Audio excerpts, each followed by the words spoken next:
Hey guys, welcome back to the channel and welcome back to my project here where I have been installing an 8HP 70 Dodge transmission into my Nissan 240SX here. Yeah, welcome back to the latest episode in the little soap opera that I got going on here.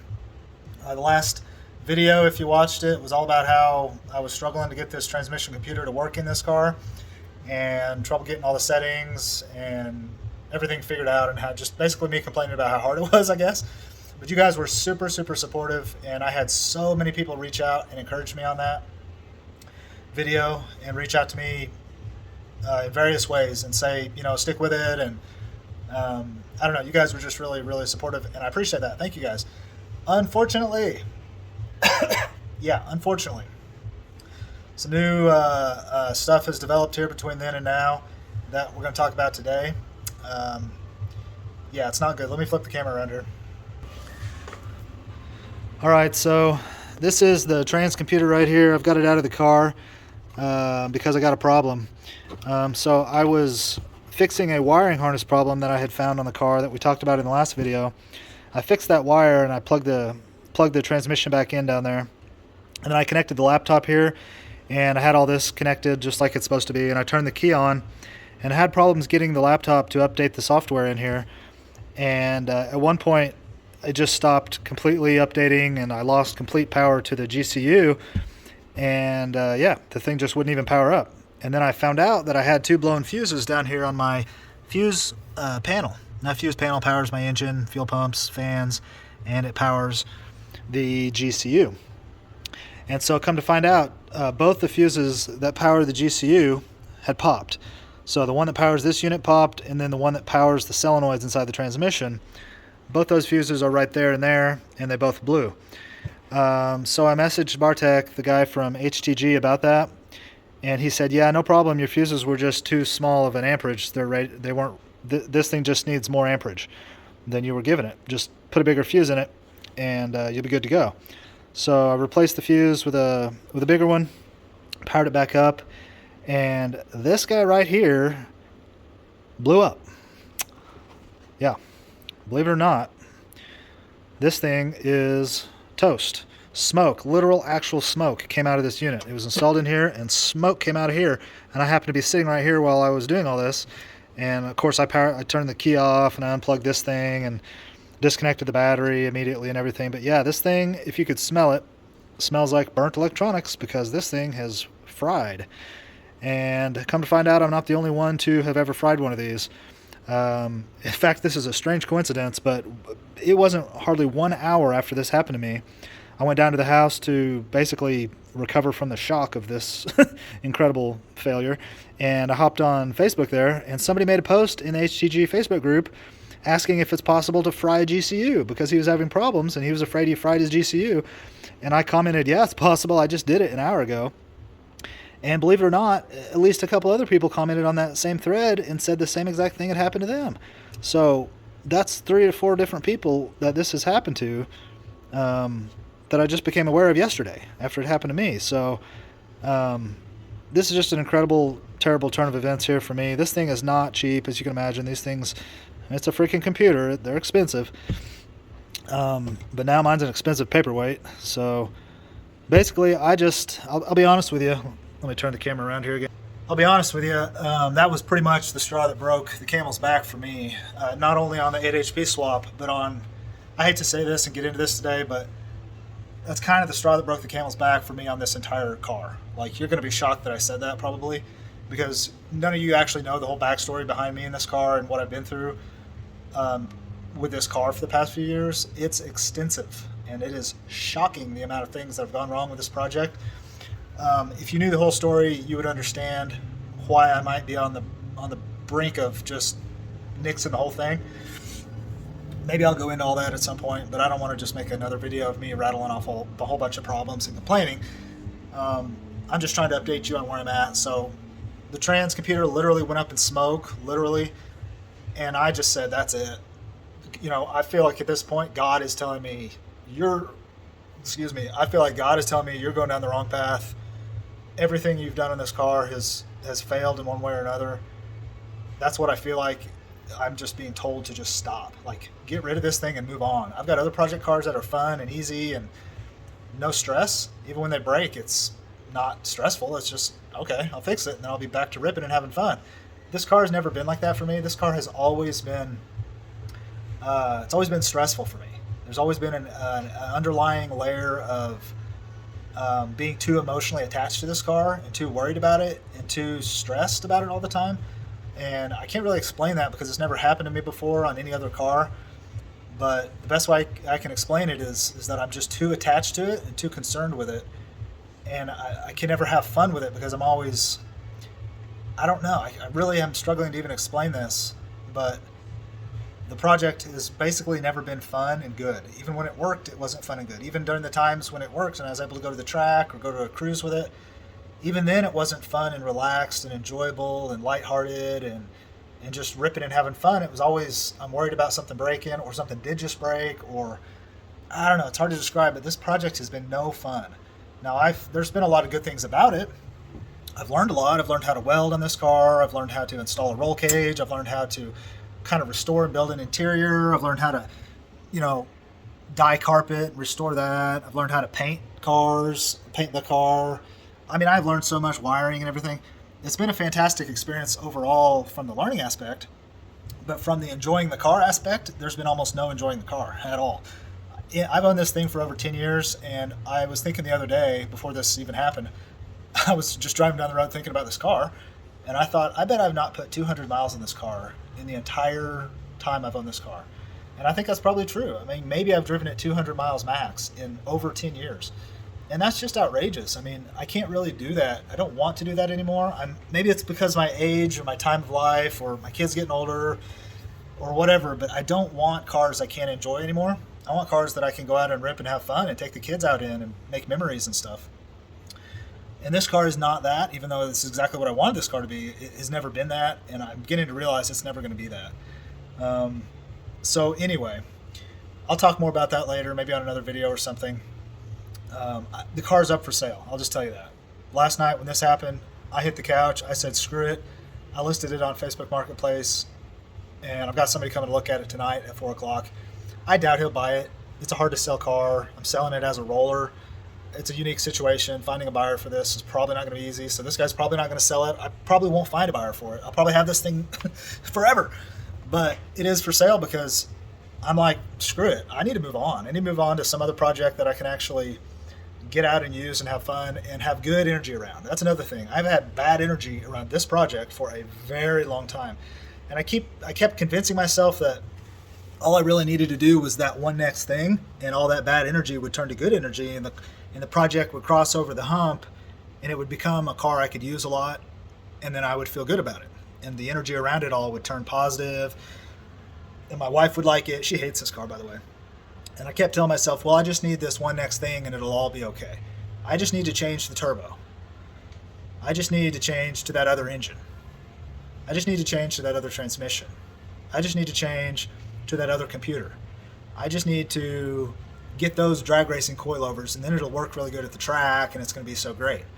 I just need to do a roll cage, and then I can race it some more, and that'll make it all worth it because then I'll get some use out of it. And I'm telling you guys, it has been a never-ending string of one more things forever until I've put so much money and time into this that it's outrageous relative to the amount of use I've got out of it, and also relative to the amount of enjoyment any of my family has gotten out of it. They've gotten almost zero. I mean, think about how little use I've got out of it. My family's got literally zero, and I just don't want stuff like that in my life. I want stuff that we can all enjoy to some extent, at least, go to Brahms and get a burger in it once in a while. Even if I could just do that once a week or once a month, that would be enough to justify continuing on. But I can't even get that far with this project, and it's weird because I'm not incapable of doing projects. I'm not dumb, obviously. I'm not stupid. I'm not lacking tools and resources. I've built other projects. You've seen my MR2, a pretty extensive build on that car, and it went so smooth. But this one it's weird. Like, it's almost, I hate to use the word cursed, but if you've ever heard somebody say that the project is cursed or something, now I understand what they mean by that, because when you objectively look at everything I've gone through on this and how many things have failed, you can honestly make a case that this car is legitimately cursed, and and it's just never going to get done. Of course, that's superstition, and I don't really believe in superstition, but when enough things happen, like a blown up TCU and the wiring harness problem and multiple engines, multiple transmissions, multiple turbos, when you look at it all objectively, you could almost make the case that, oh, okay, yeah, I'm not superstitious either, but dang, that car seems cursed, dude. You should probably just sell it and move on. And I think that's where I'm at with it. So anyway, what we're going to do right now is I'm going to take the transmission module down there apart, and we're going to take pictures of it on the inside and send it to the manufacturer. He's really good on support. Bartek is. I mentioned him in the last video.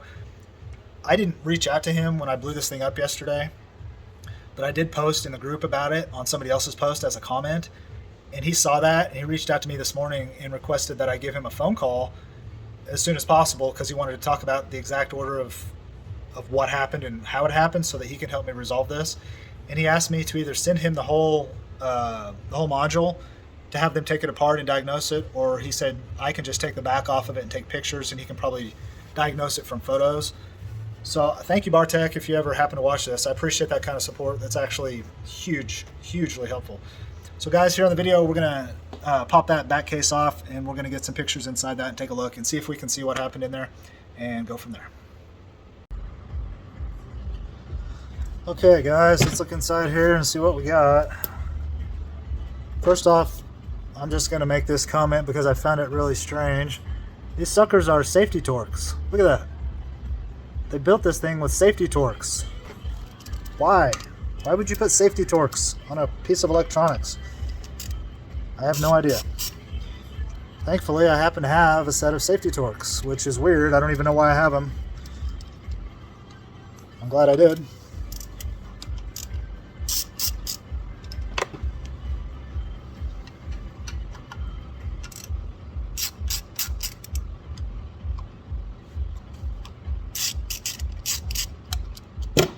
I can't remember where these things are built at. Poland or Germany? I think it's Poland or something.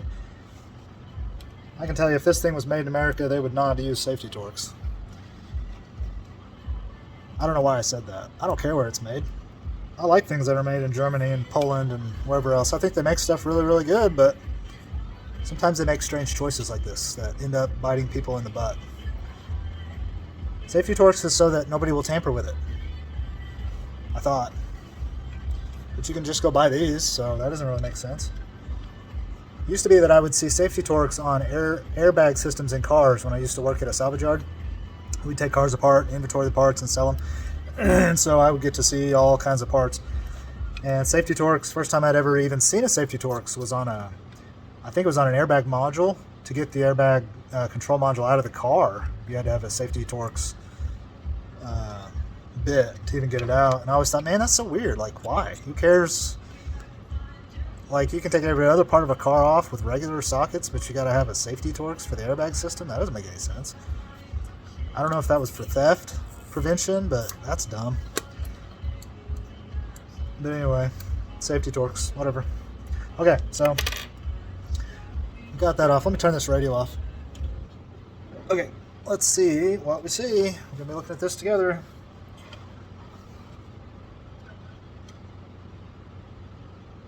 Okay, we already got damage. Interesting way they machine these two cutouts to clear those two, whatever those are, capacitors, or forget what those are.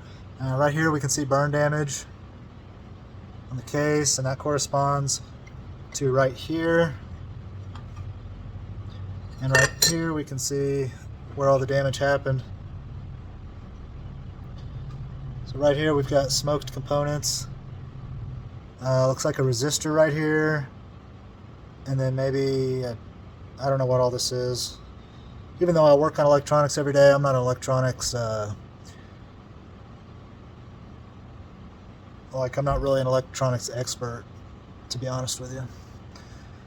But this is what we got. We were burned up right there.